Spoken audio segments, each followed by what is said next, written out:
So we've done problems with two secants, and we've done problems with a tangent and a chord. Now, in this video, we're going to sort of merge the two and use inscribed angles and the inscribed angle theorem to solve a problem with a secant and a tangent. So let's say that we knew the measure of, or we knew this arc to have a measure of alpha, and this arc here to have a measure of beta, and I guess I should probably divide these so you better understand what I'm talking about. It's weird. Didn't mean to erase that bit there. But let's say that we knew that the measure of arc AB was alpha and the measure of arc BC was beta. And given this knowledge, we wanted to figure out the angle theta here, which was created by a tangent and a secant. Now, in order to solve this problem, again, we have to draw some more lines. And you might see that there's only really one place we can actually draw a line that makes sense anyway, and that's from B to C. So let's do it. There we go. So almost immediately, maybe if you guys watched the problem with two secants, you might see an inscribed angle here with angle ABC, or sorry, angle ACB. And from our inscribed angle theorem, we know immediately that angle ACB must therefore be equal to alpha over 2. And let's look at angle, let's add a letter here, D. Let's look at angle DBC, created by a tangent and a chord. And hey, we've seen this before.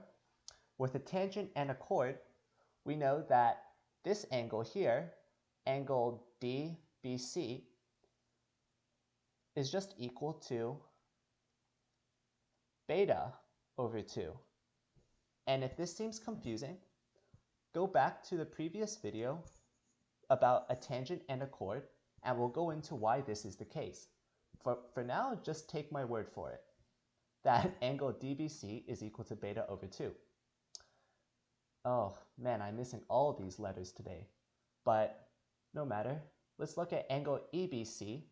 Since angle EBC and DBC both add up to 180 degrees, and we know the value of angle DBC, therefore angle EBC is just equal to 180 minus angle DBC, which is equal to 180 degrees. Let's add one there. It's equal to 180 degrees minus beta over 2. And great, we know angle ACB and we know angle EBC. So, and both of these angles, along with theta, make up a triangle.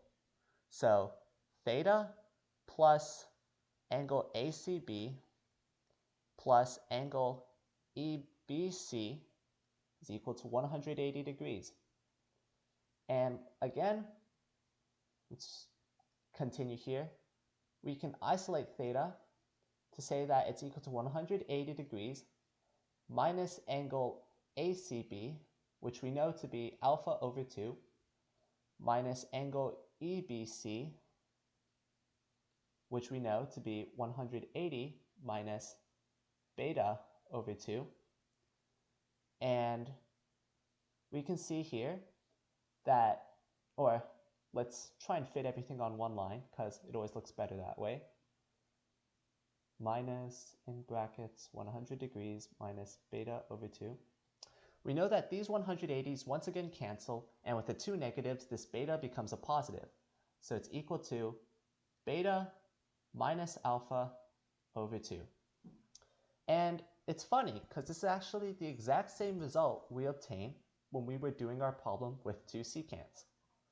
Funny how that works, but at least it's a little bit less for you to remember and memorize. So we went over 3 types of problems. One of them was with two secants, Another one was with a tangent and a chord. And our last one here was with a tangent and a secant. And these are the main types of problems you'll find in math competitions and math contests.